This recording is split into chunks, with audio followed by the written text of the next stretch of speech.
ধৰমনলা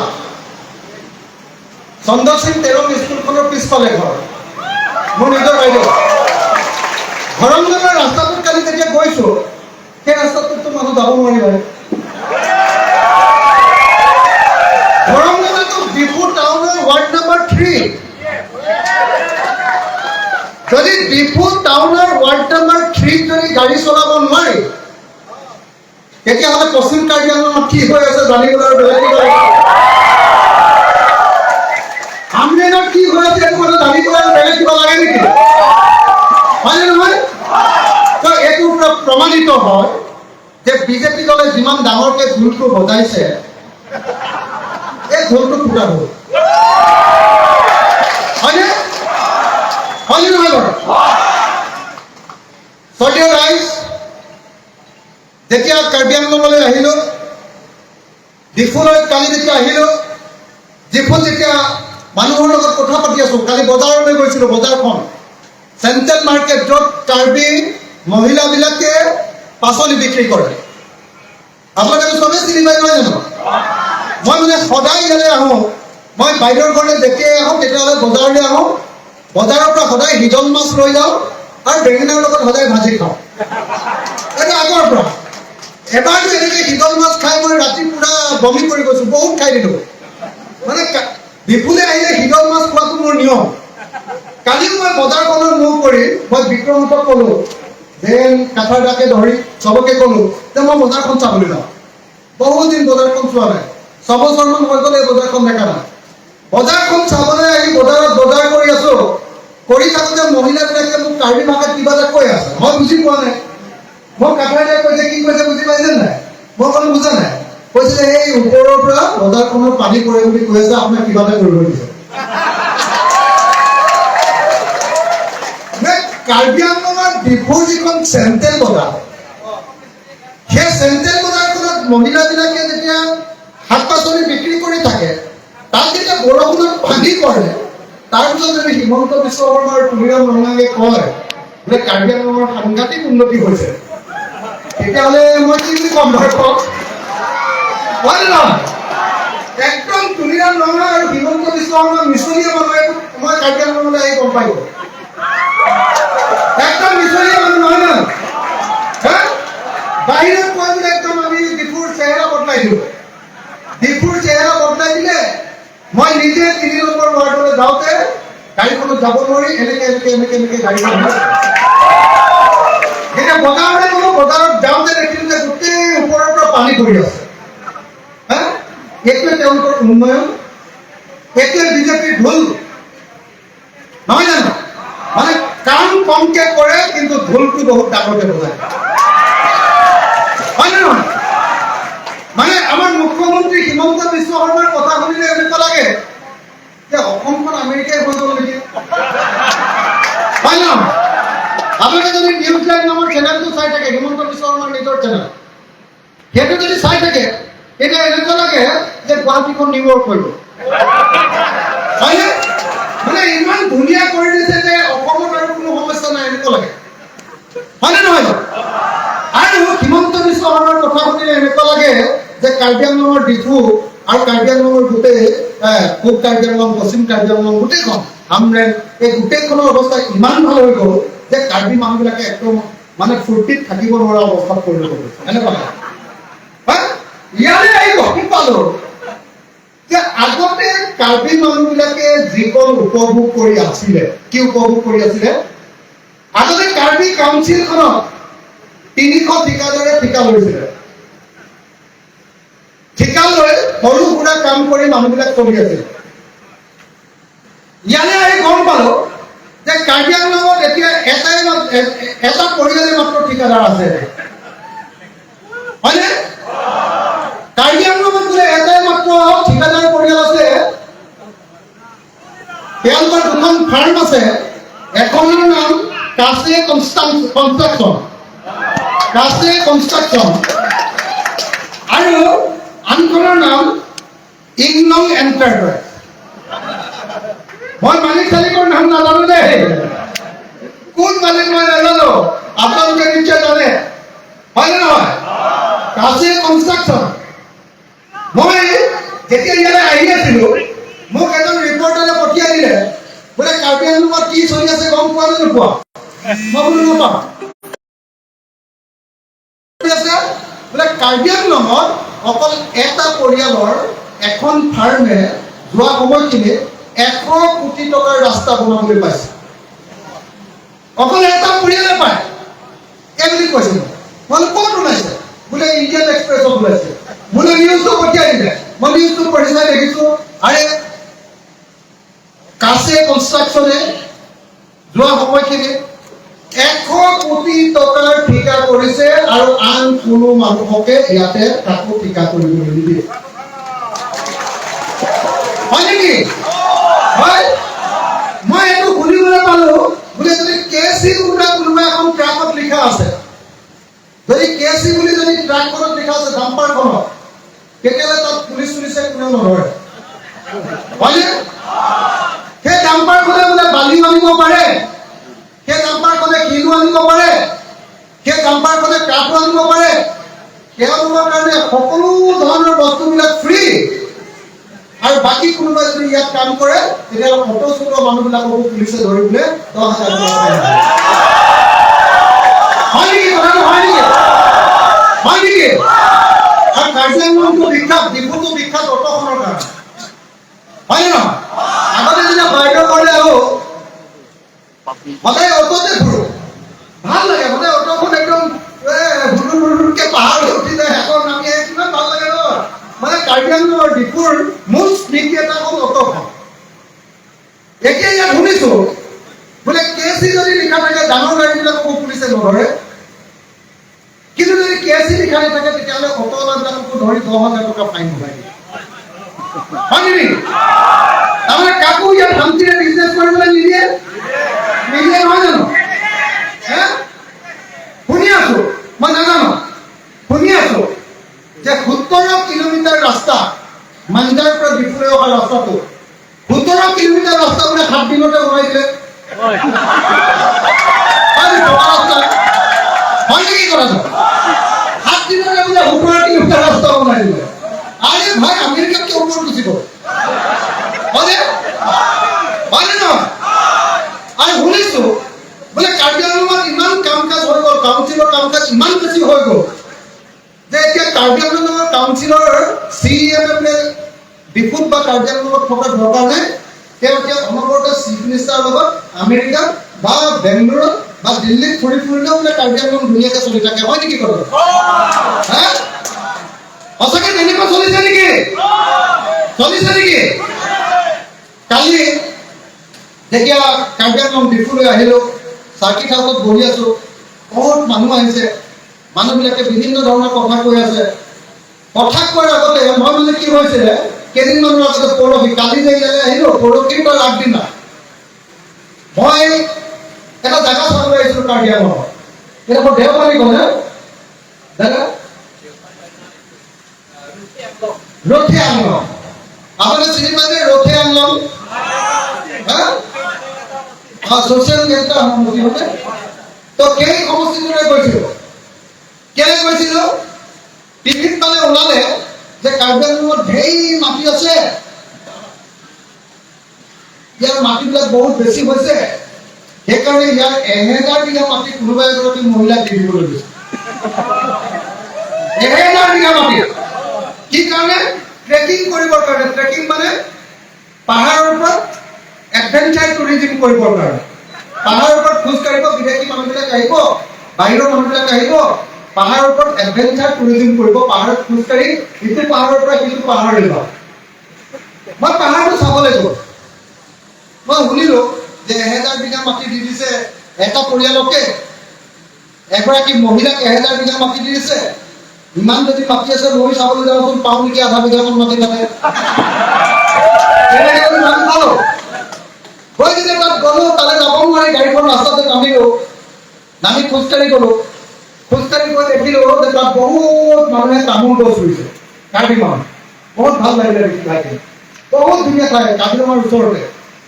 তাৰপিছত অলপ দূৰ গৈ মোক গৈ তাতে কিছুমান কাৰ্বি মানুহক লগ পালো। মই নামবিলাক নকওঁ, চিনি পাওঁ তেওঁলোকক।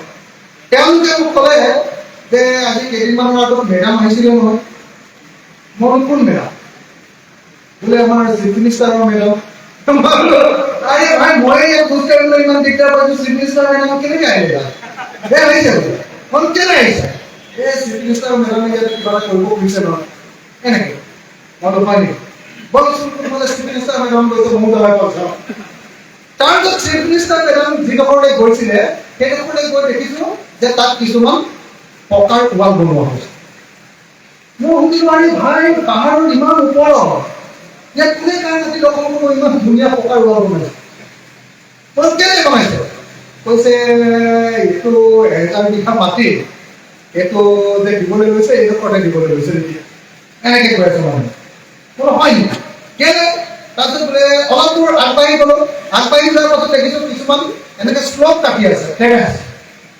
কাটি কাটি তাত কি লগাইছে কিছুমান টাইলছ লগাই আছে ধুনীয়া গোটা গোটা টাইলছ সেইটো টাইলছ মই আগতে দেখাই নাই মই এইটো টাইলছ কেলে লগাইছে কৈছে এইটো টাইলছ লগাইছো আমি ইয়াত ট্ৰেকিং কৰোঁ মই কেলে বোলে নহয় এইটো আমি আনিছো কাঞ্চনজুৰি চাহ বাগিচাৰ আমাৰ CMৰ যিখন চাহ বাগিচা আছে চাহ বাগিচাৰ কাঞ্চনজুৰি চাহ বাগিচাৰ যিটো ৰিজৰ্ট বনাই আছে তাতে তলত থকা টাইলছ বিলাক আমি লৈ আহিছো মেডামে আমাক দিছে ইয়াতে টেৰেছ বনাই ইয়াত আমি পুৰা হেৰি বনাম কি কয় আপোনাৰ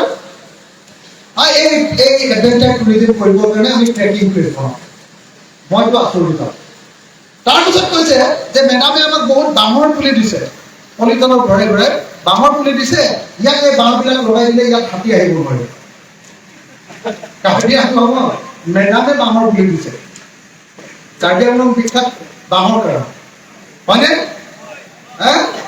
জাগিৰ গোটেই জাগিৰ যিটো আমাৰ কাগজ কল আছিলে এইটো চলাই আছিলে কাৰ্বি আংলঙৰ ডিমা হাছাও কাৰ্বি আংলং বিখ্যাত বাঁহৰ কাৰণে এতিয়া কাৰ্বি আংলং পাহাৰৰ ওপৰত মেডামে সৰু সৰু এনেকুৱা বাঁহৰ পুলি দিছে পলিথিনৰ পচোৱা যে তাতে লগাব আৰু তাৰপিছত ট্ৰেকিঙৰ জাগা হ'ব মই আপোনালোকক সুধিব খুজিছো মই সদায় যে কথাৰ মুখত শুনি থাকোঁ সদায় শুনি থাকোঁ যে কাৰ্বি আংলঙলৈ বহুত বাহিৰৰ মানুহ আহিছে বাহিৰৰ মানুহে মাতি লৈছে আমি কাৰ্বি মানুহবিলাকে বেয়া পাইছো এইবিলাক কথা কৈ থাকে কাকাৰ দ্বাৰা মই শুনিব খুজিছো যে 6 চিডিউল এৰিয়া কোনোবা মানুহক 6 চিডিউল এৰিয়াৰ বাহিৰৰ কোনোবা মানুহক এনেকৈ 1000 বিঘা মাটি কোনোবাই ইচ্ছা কৰিলে তেওঁ লাগিলে চিফ মিনিষ্টাৰৰ ঘৰৰ মানুহকে কওক বা CMৰ কোনোবা সম্পৰ্কীয় মানুহকে কওক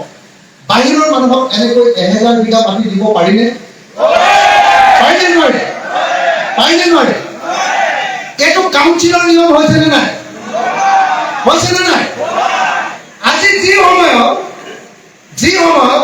মোৰ বাইদেউ ইয়াতে ডিফুত থাকে যি সময়ত মোৰ ভিনদেউ ইয়াত 1961 চনত ডিফু নগৰত থাকিবলৈ আহিছিলে 1961 এতিয়া আমাৰ খিলঞ্জীয়া আহোম মানুহবিলাকে আমি আহোম মানুহবিলাকে আমি ভাবো খিলঞ্জীয়া মানুহবিলাকে আমি ভাবো যে এইটো কাৰ্বি আংলং ইয়াতে আমি বেছি মাটি কিনা বেচা কৰাটো ভাল নহয় এনেকৈ আমি ভাবো নিজে ইয়াত কাৰ্বি মানুহৰ হাতত বেছিভাগ মাটি থকাটো ভাল সেই সময়ত আপোনালোকৰ কাউন্সিলে যদি এতিয়ালৈকে অনুমানপূৰ্ব এতিয়ালৈকে কাগজখন পোৱা নাই হাতত আনি যদিহে কাৰ্বি আংলং পাহাৰৰ 1000 বিঘা মাটি ট্ৰেকিং কৰিবৰ কাৰণে কোনোবা চিফ মিনিষ্টাৰৰ কোনোবা পৰিয়ালক যদি এনেকৈ মাটি দিয়ে সেইটো 6 চিডিউল এলেকাৰ কাউন্সিল এখনৰ কাম হ'বনে এইটো ভাল কাম হয়নে নহয় নহয় হয়নে মই আপোনালোকক সুধিব খুজিছো আপোনালোকৰ কাৰ্বি মানুহবিলাকে আন্দোলন কৰি আছে ডিমাচা মানুহবিলাকে আন্দোলন কৰি আছে বড়ো মানুহবিলাকে আন্দোলন কৰি আছে যে আমাক অধিক স্বায়ত্ত শাসন লাগে more power to Karbi people এইটো হ'ল আপোনালোকৰ আন্দোলনৰ মূল লক্ষ্য যি সময়ত স্বায়ত্তশাসিত পৰিষদ ষষ্ঠ অনুসূচীৰ স্বায়ত্তশাসিত পৰিষদৰ উদ্দেশ্যটো হ'ল ক্ষমতা আৰু বেছি তললৈকে দিয়া ডিচেন্ট্ৰেলাইজেশ্যন অফ পাৱাৰ ক্ষমতাৰ বিকেন্দ্ৰীকৰণ কাউন্সিলখনত কি চলিছে আপোনালোকে নিশ্চয় গম পাইছে। কাউন্সিলখনত কেৱল আৰু কেৱল এজন মানুহৰ ক্ষমতা চলিছে, এজন মানুহৰ এজন মানুহ, কেৱল আৰু কেৱল এজন মানুহৰ শাসন। আনকি মই শুনিবলৈ পাইছো যে CM-ৰ বাহিৰে বাকী যিসকল EM আছে তেওঁলোকো অসমীয়াত কয় ধান কুটাৰ মাৰি, মানে ধান যে কুটে এনেকে ধান যে কাটে যায় তলত যে মাৰিডাল থৈ লৈ তাৰ ওপৰত এনেকে যে ঘাঁহ দি কাটে নে নাই, হে এই মাৰিডালৰ কাম এনেই কৰিয়ে থাকে, সি মাৰহে খাই থাকে কেৱল, বুজিছে নাই? তাৰ নিজৰ কোনো জীৱন নাই, সি কেৱল আনৰ মাৰ খাই থাকে। এতিয়া মই শুনিছো যে বাকীবিলাকৰ কথাটো বাদিয়াই দিলো, ষষ্ঠ অনুসূচীৰ স্বায়ত্তশাসিত পৰিষদৰ EM এক্সিকিউটিভ মেম্বাৰ বিলাকৰ হাততো এতিয়া ৰাজনৈতিক ক্ষমতা নাই আৰু অৰ্থনৈতিক ক্ষমতা নাই।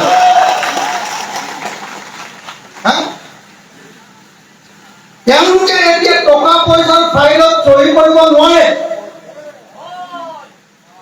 যদি EM বিলাকৰ হাতত ৰাজনৈতিক ক্ষমতা নাই তেতিয়াহ'লে বাকী জেনেৰেল মেম্বাৰ বিলাকৰ হাতত কি ক্ষমতা থাকিব? যদি জেনেৰেল মেম্বাৰ বিলাকৰ হাততেই ক্ষমতা নাই তেতিয়াহ'লে কাৰ্বি মানুহবিলাকৰ হাতত কি ক্ষমতা থাকিব? হয়নে? কিন্তু আপোনালোকে ইমান দিন আন্দোলন কিয় কৰিছিলে? ASDC কৰিছিলে, আপোনালোকে CPIML কৰিছিলে, তাৰপিছত ইটোৰ পিছত ইটো আন্দোলন কৰিছিলে, এতিয়া আপোনালোকে APDCL কৰিছে, APHLC কৰিছে, হয়নে? APHLC কৰিছে। আপোনালোকে দাবী কৰিছে যে কাৰ্বি মানুহৰ হাতলৈ, কাৰ্বি আংলঙৰ হাতলৈ অধিক ক্ষমতা প্ৰদান কৰিব লাগে, এই দাবী উত্থাপন কৰিছে। সেই সময়ত কিন্তু আপোনালোকৰ স্বায়ত্তশাসিত পৰিষদখনত এজন মানুহৰ শাসন চলিছে আৰু সেই মানুহজন কেৱল আৰু কেৱল দিছপুৰৰ কথা মতে উঠা বহা কৰে। মানে যদি দিছপুৰৰ কথা মতে উঠা বহা কৰে, যদি ককায়েকৰ কথা মতে ভায়েকে চলে আৰু ককায়েকৰ কথা মতে কেৱল য'ত কাৰ্বি মানুহ এজন সোমাব নোৱাৰে যিটো গেষ্ট হাউচত, কেৱল ককায়েকৰ কাৰণে সেইটো সংৰক্ষিত, হয়নে? এনেকুৱা গেষ্ট হাউচ ইয়াত বোলে আছে কাৰ্বি আংলঙত তৈয়াৰ কৰা হৈছে। কাৰ্বি আংলং ক'ত? স্বায়ত্তশাসিত পৰিষদ। কেনেকুৱা স্বায়ত্তশাসিত পৰিষদ? ষষ্ঠ অনুসূচীৰ অধীনৰ স্বায়ত্তশাসিত পৰিষদ। ভাৰতৰ সংবিধানে জনজাতিসকলক দিয়া আটাইতকৈ বেছি ক্ষমতা 6 শিডিউল, আৰু কেৱল 6 শিডিউল নহয়, 6 শিডিউলৰ লগত আপোনালোকক ভাৰতৰ সংবিধানত লিখি থৈ দিয়া আছে যে যেতিয়াই দৰকাৰ পৰে কাৰ্বি আংলঙক আমি 244A দিম, আৰ্টিকল 244A দিম, অৰ্থাৎ জনজাতিসকলক আমি ইমান ক্ষমতা দিম, জনজাতিসকলে ষষ্ঠ অনুসূচীটো পাবই। তাৰ উপৰিও জনজাতিসকলে অসমৰ ভিতৰতে আৰু এখন ৰাজ্য, ষ্টেট উইদিন ষ্টেট, তেওঁলোকে ক্ষমতা গ্ৰহণ কৰিব। এইটো মই ভাৰতৰ সংবিধানত লিখি থোৱা কথা 244A, য'ত ষ্টেট উইদিন ষ্টেট হ'ব পাৰে, তাত কাৰ্বি মানুহ প্ৰৱেশ কৰিব নোৱাৰা এনেকুৱা গেষ্ট হাউচ থাকিব পাৰে নেকি যিটোত অসমৰ মুখ্যমন্ত্ৰীহে কেৱল আহিব পাৰে? এটা কি বুজাইছে? তাৰমানে ষষ্ঠ অনুসূচীৰ স্বায়ত্তশাসন Tuliram Ronghang Himanta Biswa Sarma and company private লিমিটেডক লিগেল টিকেট দিছে, হয়নে নহয় বাৰু? মই সেইকাৰণে ভাবো যে আজি যি সময়ত গোটেই দেশতে বিজেপিৰ জয় জয় ময় অৱস্থা, যি সময়ত আজি কাৰ্বি আংলঙত বিজেপিয়ে দপ জপাই আছে, সেই সময়ত এই যে হাজাৰ হাজাৰ মানুহ এনেকৈ APHLC লৈ এনেকৈ যে আহিছে, তাৰ কাৰণটো হ'ল যে বিজেপিয়ে অসমৰ ষষ্ঠ অনুসূচীৰ অধীনত থকা যি স্বায়ত্তশাসন, 6 শিডিউলৰ যিটো অটনমি, এইটো সম্পূৰ্ণৰূপে খাই পেলাইছে। বিজেপিয়ে খাই পেলাইছে নে নাই? খাই পেলাইছে। আজি যিটো সিদ্ধান্ত আপোনালোকৰ গাঁৱত ল'ব লাগে, যিটো কথা সিদ্ধান্ত ল'ব লাগে আপোনালোকৰ গাঁৱৰ ভিতৰত,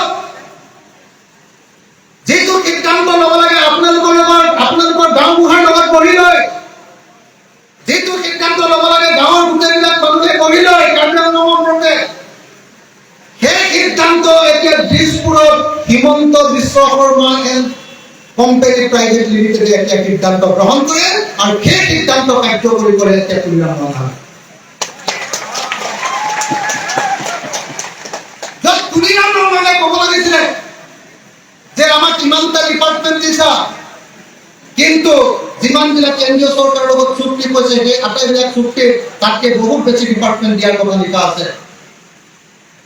কেতিয়াবা কোনোবা দিন তুলিলাম ৰঙানৰ মুখত এই বাক্যটো কেতিয়াবা শুনিছেনে? যদি সাহিত্য শাসিত পৰিষদ এখনৰ CM হয় তেতিয়াহ'লে তেওঁ ষষ্ঠ অনুসূচীৰ পক্ষত কথা ক'ব লাগে নে তেওঁ কথায়কৰ কথা মতে উদ্ভৱ কৰিব লাগে?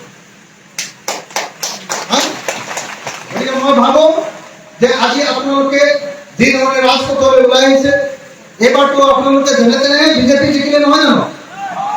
এইবাৰ আপোনালোকৰ কাউন্সিলৰ ইলেকশ্যনত যেনে তেনে বিজেপি জিকিছে। মইতো শুনিলো যে কিমানটা সমষ্টি, 11টা সমষ্টিত 200, 300, 500 এনেকুৱা মুঠতে জিকিছে তেওঁলোক।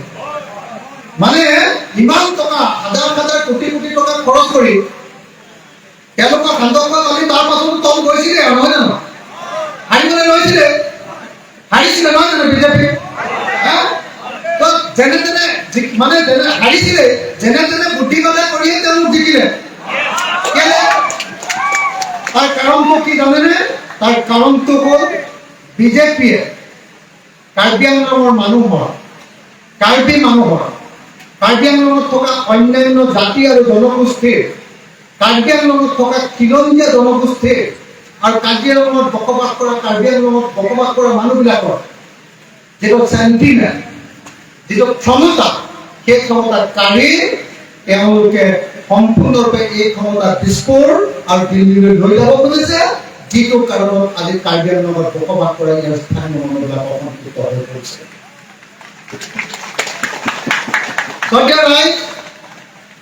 মই আপোনালোকৰ ষষ্ঠ 6 শিডিউলৰ যিটো আন্দোলন, সেই আন্দোলনটোত আমি ৰাজ্যৰ দলে পূৰ্ণ সমৰ্থন কৰোঁ। মই দিনাহীনভাৱে ক'ব খোজো যে ৰাইজৰ দলে কাৰ্বি আংলঙৰ 244A আৰ্টিকলটো ভাৰতৰ সংবিধানৰ যিটো আৰ্টিকল আছে, সেই আৰ্টিকলটোকো আমি সমৰ্থন কৰিবলৈ সদায় প্ৰস্তুত আছো। কিন্তু আপোনালোকৰ কাৰণে এটা প্ৰতিশ্ৰুতি বিচাৰো, এটা প্ৰতিশ্ৰুতি। যদি DN কাঠাৰে মোক আজিৰ দিনটোত কৈ দিয়ে যে কাৰ্বি আংলঙত কাৰ্বি লোকসকলৰ লগতে ইয়াত বসবাস কৰা খিলঞ্জীয়া জাতি আৰু জনগোষ্ঠী, মই শব্দটো কি কৈছো, খিলঞ্জীয়া জাতি আৰু জনগোষ্ঠী বিলাকৰো নিৰাপত্তা, সামাজিক নিৰাপত্তা, অৰ্থনৈতিক নিৰাপত্তা, ৰাজনৈতিক নিৰাপত্তা এতিয়াৰ দৰে অক্ষুণ্ণ থাকিব। আমি ভাই ককাইৰ দৰে সদায় থাকিম বুলি কয় খিলঞ্জীয়া জাতি আৰু জনগোষ্ঠী বিলাকৰ লগত। তেতিয়াহ'লে মই আপোনালোকক আজিয়ে দাঁতিকে কৈ যাব পাৰো যে আপোনালোকৰ আন্দোলন মই আজিৰ পৰা পাৰ কৰিব।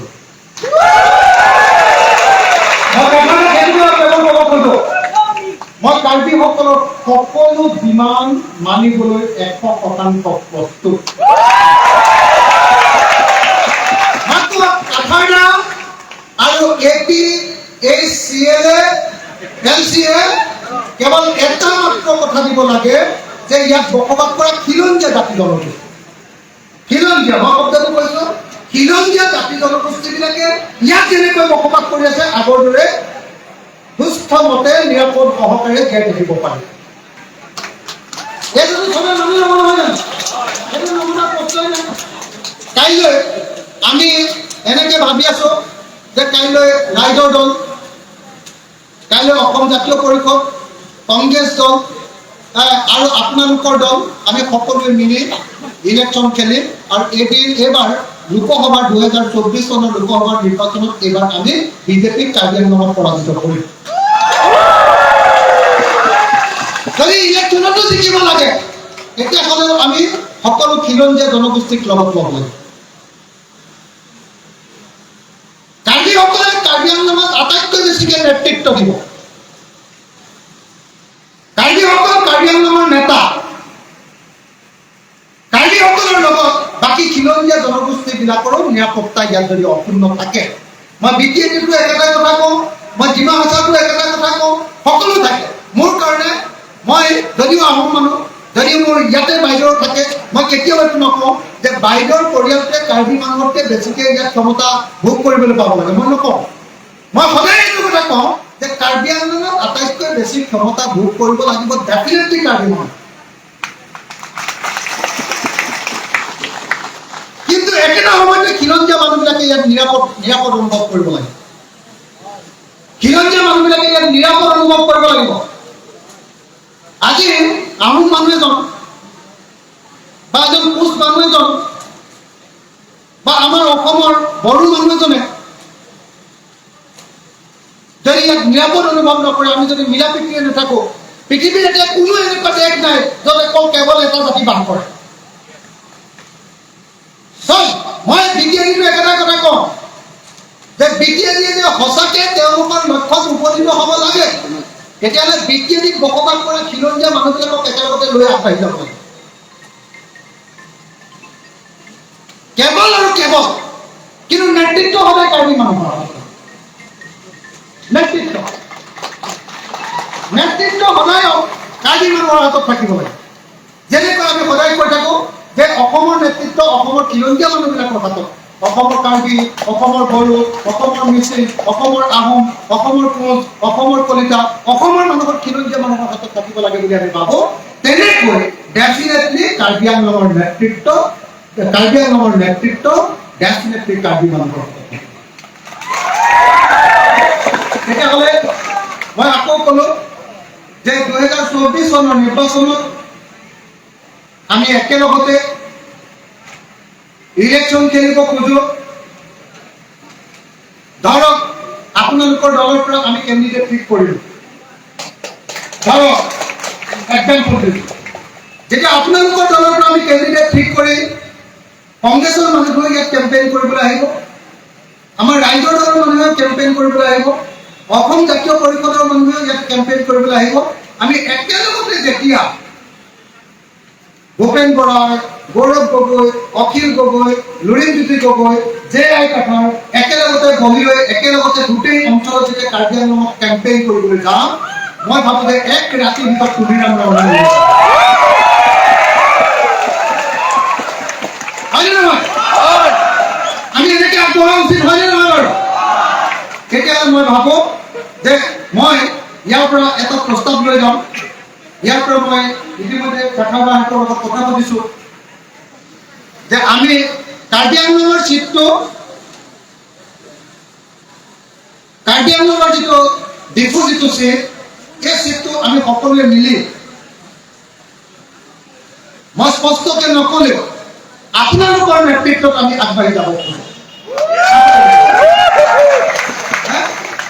APSLCৰ নেতৃত্বত আমি আগবাঢ়ি যাব আৰু সেই APSLCৰ নেতৃত্বত যেতিয়া আগবাঢ়ি যাম, আমি গোটেই অসমৰ আটাইবিলাক ৰাজনৈতিক দল 12টা ৰাজনৈতিক দলে একেলগতে ইয়াতে কেম্পেইন কৰিবলৈ মই আশা কৰোঁ যে এইবাৰ যদি তেনেকৈ আগবাঢ়ি যাওঁ তেতিয়াহ'লে জিকিব পাৰিম নে নোৱাৰিম? পাৰিম নে নোৱাৰিম? উলিয়াব ঘূৰাব পাৰিম নে নোৱাৰিম? পাৰিম। বিজেপিক আমি উৰাব পাৰিম নে নোৱাৰিম? পাৰিম। মই সকলোকে এই সংকল্পৰ লগত লৈ এই মিটিংখনৰ পৰা যাবলৈ অনুৰোধ কৰিছোঁ। মই কাৰ্বি ভাষাত ক'ব পৰা হ'লে ভাল আছিলে, ভাষাটো নোৱাৰোঁ, গতিকে অসমীয়াতে কৈছোঁ। বুজিছেতো চবেই নহয় জানো? বুজিছে যে মই আপোনালোকক এই সংকল্প, এইটো ওথ লৈ যাবলৈ, এইটো শপত লৈ যাবলৈ অনুৰোধ কৰিছোঁ যে 2024ত আমি ধৰ্মীয় মৌলবাদীৰ দল বিজেপিক পৰাভূত কৰিম।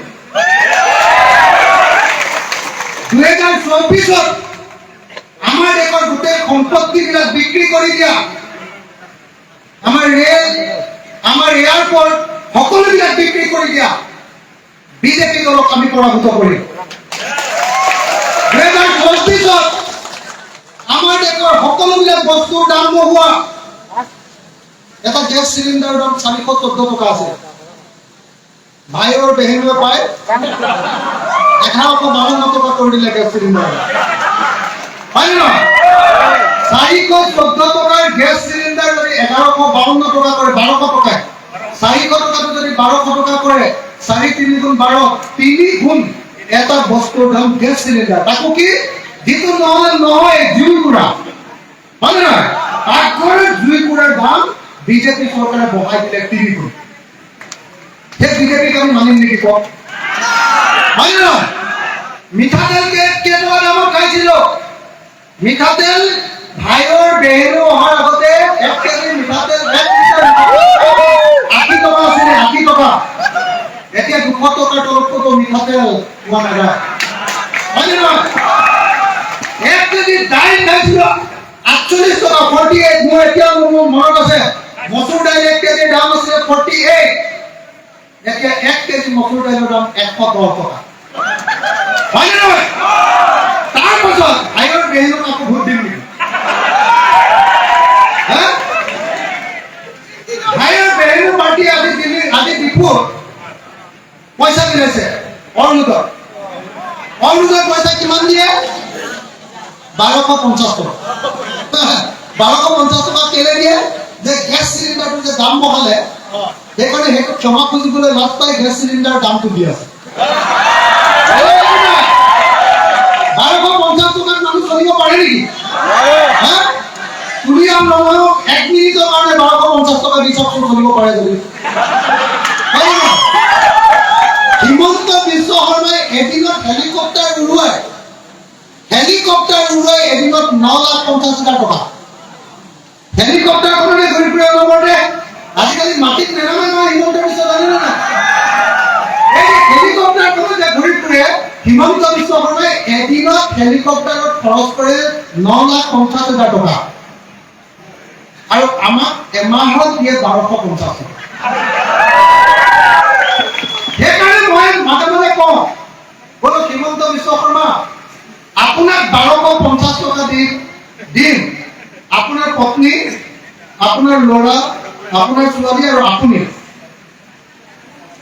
এমাহ আমাক যদি চলি দেখুৱাব পাৰে, তেতিয়া আমি গোটেই জন 1250 টকা দিছোঁ।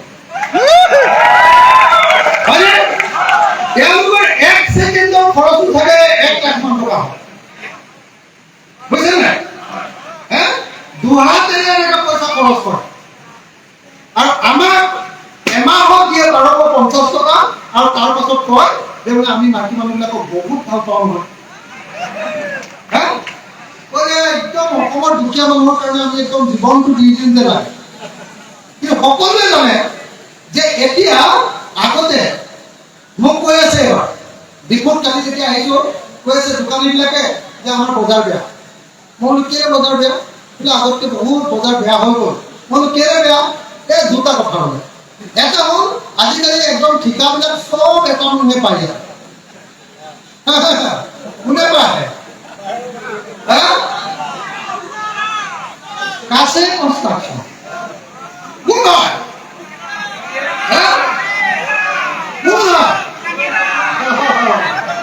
আৰু এটা কনষ্ট্ৰাকশ্যন ইংলণ্ড এণ্টাৰপ্ৰাইজ, ইংলণ্ড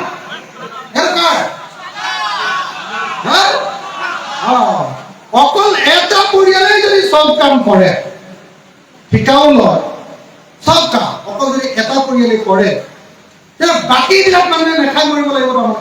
আৰু বাকীবিলাকে যিটো খাবলৈ নাপাব, গতিকে নহয় মৰি নাযাবি, তহঁতে জীয়াই থাকিব লাগিব, তেতিয়া আমাৰ বজাৰখন চলিব বুলি 1250 টকা অৰুণোদয় দিয়ে।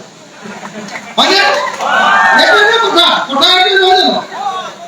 গতিকে মই শুনিছো, কালি বজাৰলৈ আহি গম পাইছো, কালি বজাৰত কৈ আছে যে ইয়াত আলুৰ চিণ্ডিকেট চলে, ইয়াত পিঁয়াজৰ চিণ্ডিকেট চলে, ইয়াত কণীৰ চিণ্ডিকেট চলে, ইয়াত মাছৰ চিণ্ডিকেট চলে। এটা পৰিয়ালে বোলে গোটেই চিণ্ডিকেটবিলাক চলায়। এটা পৰিয়ালৰ লগত লাগি থকা মানুহবিলাকে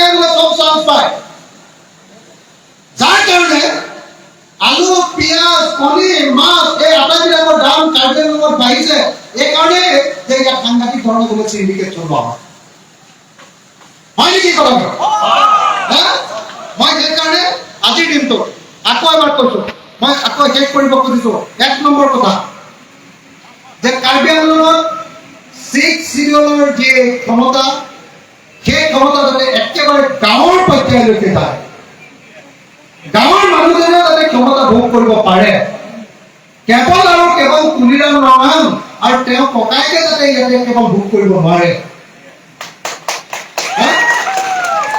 প্ৰত্যেকজন কাৰ্বি মানুহ, প্ৰত্যেকজন ডিমাচা মানুহ, প্ৰত্যেকজন কুকি মানুহ, প্ৰত্যেকজন ইয়াৰ খিলঞ্জীয়া মানুহ ইয়াত যাতে ষষ্ঠ অনুসূচীৰ ক্ষমতা ভোগ কৰিব পাৰে, তাৰ কাৰণে আহক আমি সকলোৱে মিলি ইয়াত এটা প্ৰবল আন্দোলন কৰি দিলোঁ। আৰু যদি সঁচাকৈ এইটো কৰিব লাগে তেতিয়াহ'লে প্ৰথম আৰু প্ৰধান কামটো হ'ল নিৰ্বাচনত, কাউন্সিলৰ নিৰ্বাচনত Tuliram Ronghang and his company তেওঁক যেনে তেনে প্ৰকাৰে আমি এইবাৰ নিৰ্বাচনত পৰাজিত কৰিব লাগিব। প্ৰথম প্ৰেক্টিছটো কৰিম আমি এইবাৰ এমপি ইলেকশ্যনত এইবাৰ আমি হবলৈ চেষ্টা কৰিম, আমি আটাইবিলাক দলে লগ লাগি চেষ্টা কৰিম, আৰু তাৰ পাছত বিধানসভা নিৰ্বাচনত চেষ্টা কৰিম, আৰু তাৰ পাছত কাউন্সিলৰ নিৰ্বাচনত আমি ইয়াৰ পৰা এই ডিপু অট'নমাছ কাউন্সিলৰ পৰা আমি সম্পূৰ্ণৰূপে বিজেপি দলক কেলে আঁতৰাব লাগে? কাৰণ বিজেপি দলে কিহত বিশ্বাস কৰে? বিজেপি দলে অট'নমিক বিশ্বাস নকৰে, বিজেপি দলে কনচেন্ট্ৰেশ্যনৰ ওপৰত, কেন্দ্ৰীভূতকৰণৰ ওপৰত বিশ্বাস কৰে। বহুতে ভাবে যে ভাৰতৰ সংবিধানৰ 370 অনুচ্ছেদটো কাশ্মীৰৰ পৰা কেলে নাইকিয়া কৰিলে? বহুতে ভাবে যে তাত মুছলমান আছে কাৰণে তাৰ পৰা আঁতৰাই দিছে 370 অনুচ্ছেদ। নহয়, কাশ্মীৰৰ 370 অনুচ্ছেদটো কেলে উঠাই দিছে? কাৰণ বিজেপি আৰু আৰএছএছে বিশ্বাস কৰে যে ক্ষমতা কেতিয়াও বিকেন্দ্ৰীকৃত হ'ব নোৱাৰে, ক্ষমতা এটা ঠাইত থাকিব লাগে।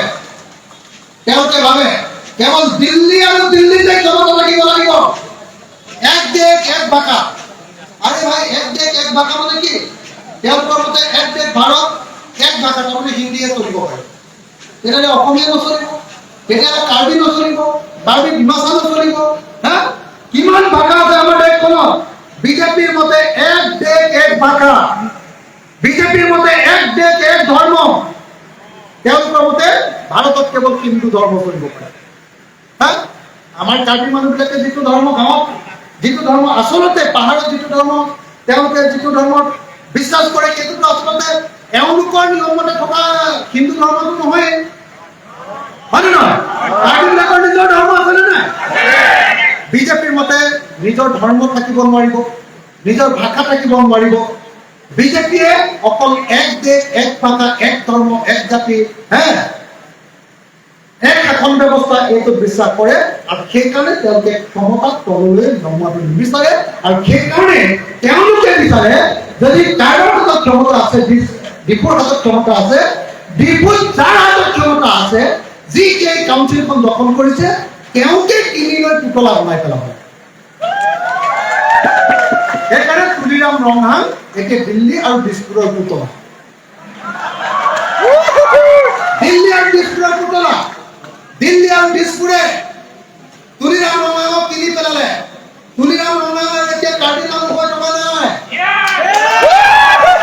তুলিৰাম ৰংহাং এতিয়া সম্পূৰ্ণৰূপে দিল্লীৱালা হৈ গৈছে, তুলিৰাম ৰংহাং এতিয়া সম্পূৰ্ণৰূপে গুৱাহাটীৱালা হৈ গৈছে। তেওঁ এতিয়া কাৰ্বি মানুহৰ কাৰণে চিন্তা নকৰে, তেওঁৰ সপোনটো হ'ল দিছপুৰে তেওঁক ভাল পাই থাকিব লাগিব, তেওঁৰ সপোনটো হ'ল দিল্লীয়ে তেওঁক ভাল পাই থাকিব লাগিব, আৰু দিল্লীয়ে ভাল পাই থাকিলে তেওঁৰ পৰিয়ালটোৱে কাৰ্বি আংলঙত লুটি থাকিব পাৰে। কথাটো বুজি পাইছেনে? গতিকে যদি কোনোবাই ভাবিছে যে তুলিৰাম ৰংহাঙৰ পৰা কাৰ্বি আংলঙৰ বহুত উপকাৰ হ'ব, কাৰ্বি আংলঙৰ উন্নয়ন হ'ব, কাৰ্বি মানুহৰ হাতলৈ বেছিকে ক্ষমতা আহিব, কাৰ্বি মানুহে বেছিকে অট'নমি পাব, তেতিয়াহ'লে এইটো মূৰ্খৰ স্বৰ্গত বাস কৰা বুলি কয়। এইটো নহ'ব, এইটো নহ'ব। তুলিৰামক খেদুৱাৰ জৰিয়তে, তুলিৰামক হতোৱাৰ জৰিয়তে, আৰু তুলিৰাম ৰংহাঙৰ দুৰ্নীতি সম্পূৰ্ণৰূপে বন্ধ কৰাৰ জৰিয়তে আৰু তুলিৰাম ৰংহাংহঁতে কৰা সকলো দুৰ্নীতিৰ ওপৰত বিচাৰ কৰি তুলিৰাম ৰংহাংহঁতক জেলত ভৰোৱাৰ জৰিয়তে সকলো ৰাইজকে সকলো কাৰ্বি ৰাইজকে ঐক্যবদ্ধ হৈ থাকিবৰ কাৰণে অনুৰোধ জনাইছোঁ। কাৰ্বি আংলঙৰ এই আন্দোলনৰ লগত কাৰ্বি ৰাইজৰ এই আন্দোলনৰ লগত আমি ৰাইজৰ দল আৰু কৃষক মুক্তি সংগ্ৰাম সমিতি 100% আছোঁ। এখনলৈকে আমি ৰাইজৰ দল আৰু কৃষক মুক্তি সংগ্ৰাম সমিতি থাকে কেৱল আৰু কেৱল এটাই আপোনালোকৰ প্ৰতি আমাৰ অনুৰোধ যে আপোনালোকে কাৰ্বি আংলঙত থকা খিলঞ্জীয়া জাতি আৰু জনগোষ্ঠীবিলাকক সদায় ভাল ব্যৱহাৰ কৰিব। ঐক্যবদ্ধভাৱে আমি আগবাঢ়ি যাব লাগিব। আমি ঐক্যবদ্ধ হৈহে ক্ষমতা দখল কৰিব পাৰিম। নহ'লে কেৱল যদি আমি ঐক্যবদ্ধ নহওঁ, গোটেই জাতি জনগোষ্ঠীবিলাক একলগ আমি যদি ক'ব নোৱাৰোঁ, আমি চিঞৰি থাকিব পাৰিম, ক্ষমতা কিন্তু তেতিয়া সদায় তুলিৰাম ৰংহাংহঁতৰ হাততে থাকিব। কালি মই যিমানবিলাক অসমীয়া বাকী মানুহৰ লগত কথা পাতিছোঁ, চবেই কৈছে যে এইবাৰ বিজেপিক বেয়া পাইছে, কিন্তু ভোট দিম কা? মই সুধি আছো ভোট দিম কা? মই কৈছো যে ভোট দিবলৈ মানুহ আমি উলিয়াই আছো, আমি কথা পাতি আছো। মই সেইকাৰণে কাইলৈ মিটিঙলৈ আহিছো, মই এনেকে কৈছো। তেতিয়া কৈছে যে আমাক সঁচাকে ভোট দিয়া মানুহ লাগে, কিন্তু ভোট আমি দিবলৈ ক'লে আমাকো তেওঁলোকে সন্মান কৰিব লাগে। কথা সেইটোৱে, বেলেগ একো নাই, বেলেগ একো নাই। আমি পৰস্পৰে পৰস্পৰক সন্মান কৰিব লাগিব। প্ৰত্যেকটো জাতি জনগোষ্ঠীয়ে সেইটো সন্মান কৰিব লাগিব। আৰু যদি সন্মান নকৰোঁ, যদি আমি উগ্ৰ জাতীয়তাবাদী হৈ যাওঁ, অকল আমি নিজৰ জাতিটোৰ কথা কেৱল চিন্তা কৰোঁ, তেতিয়া কিন্তু ক্ষমতা তুলিৰাম ৰংহাংহঁতৰ হাততে সদায় থাকিব। সেইকাৰণে মই সকলোকে ঐক্যবদ্ধ হৈ লগ লাগি আমি যাতে ক্ষমতা দখল কৰিব পাৰোঁ আৰু তুলিৰাম ৰংহাংহঁতৰ শান্তকোৱা বালি যাতে আমি মাৰি যাব পাৰোঁ, এই আশা কৰি মই মোৰ বক্তব্য সামৰি মাৰিব খুজিছোঁ। আকৌ এবাৰ কৈছোঁ, আপোনালোকৰ ষষ্ঠ অনুসূচীৰ স্বাৰ্থ শাসনৰ পূৰ্ণ ক্ষমতা ডিপুৰ হাতলৈ আহিব লাগে। আৰু যেতিয়ালৈকে ডিপুৰ হাতলৈ নাহিব, আপোনালোকৰ সংগ্ৰামৰ প্ৰতি আমাৰ পূৰ্ণ সমৰ্থন থাকিব। আৰু ক্ষমতা কেৱল ডিপুত কনচেনট্ৰেট কৰি এজন মানুহে ভোগ কৰিলে নহ'ব, ক্ষমতা প্ৰত্যেকটো পাহাৰলৈ পঠিয়াই দিব লাগিব। প্ৰত্যেকজন কাৰ্বি মানুহ আৰু কাৰ্বি আংলঙত বসবাস কৰা খিলঞ্জীয়া মানুহে ইয়াৰ ক্ষমতা ভোগ কৰিবলৈ পাব, হয়নে? আৰু 2 নম্বৰ, মই আকৌ এবাৰ কৈ গৈছো, মোৰ কোনো লোকজাত নাই। মই ভয় নকৰোঁ কাৰোলৈ, যিটো সঁচা বুলি ভাবোঁ মই সদায় কৈ যাওঁ। মই আকৌ এবাৰ কৈ গৈছো, ভাৰতৰ সংবিধানে আপোনালোকক দিয়া আৰ্টিকল 244A স্বায়ত্তশাসিত ৰাজ্য, অসমৰ ভিতৰতে এখন স্বায়ত্তশাসিত ৰাজ্য, এই বস্তুটোৰ প্ৰতি আমাৰ পূৰ্ণ সমৰ্থন আছে। যদিহে আপোনালোকে সকলো জাতি আৰু জনগোষ্ঠীৰ সম্পূৰ্ণ সহায় কৰে, সন্মান কৰে। মই এইখিনি কথা কৈয়ে মই আকৌ এবাৰ আশা প্ৰকাশ কৰিছোঁ যে এইবাৰ কাৰ্বি আংলঙত লোকসভা নিৰ্বাচনত 2024ত বিজেপিক পৰাভূত কৰিব পাৰিম। পাৰিম নে নোৱাৰিম? পাৰিম নে নোৱাৰিম? ভালকে কৈছোঁ, পাৰিম নে? বিজেপি ঘূৰাব পাৰিম নে? বিজেপি ঘূৰাব পাৰিম কাৰ্বি আংলঙত? পাৰিম? ধন্যবাদ। এইখিনি কথা ক'ব কাৰণে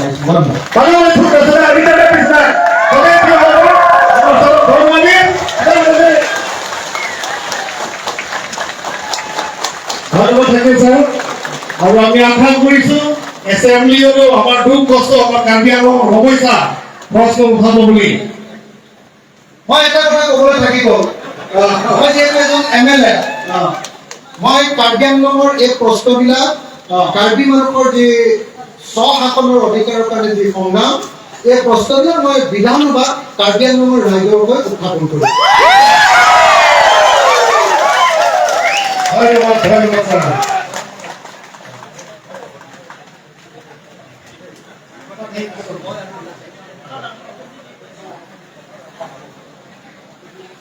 Meeting di sana kami nak kami tu nak kita, nak kami tu orang, nak sihkan tu kami kejauh ni berarti fancy, kami berido.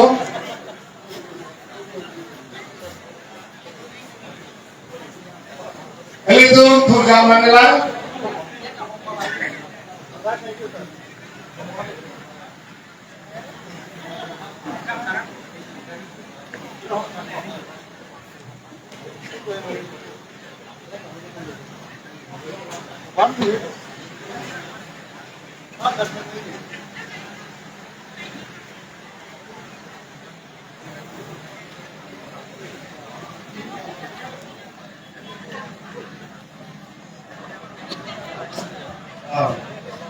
Mga naman ganito, proman kung kapitang naman, ito kami next item mo dyan. Ito ay sama di masa entrepreneur para. গীত গাব বিচাৰিছে সেইকাৰণে মই তেখেতসকলক মই হেৰি সময় দিছোঁ তেখেতসকলে ইয়াত আহি পেলাই মঞ্চত আহিবৰ কাৰণে মই অনুৰোধ জনালোঁ এনেতো program kita kalilah nasional naman ke itu di masa akhir masa ni lunti cipu masalah itu apa sih orang tua di polo mar di masa pra git gabo বিচাৰিছে এই গতিকে মই অনুৰোধ কৰিছিল তেখেতসকলক ইয়াতে মঞ্চত আহিবৰ কাৰণে অনুৰোধ জনালোঁ ধন্যবাদ di masa lalu narju senang itu di masa kayak ini, apa yang ini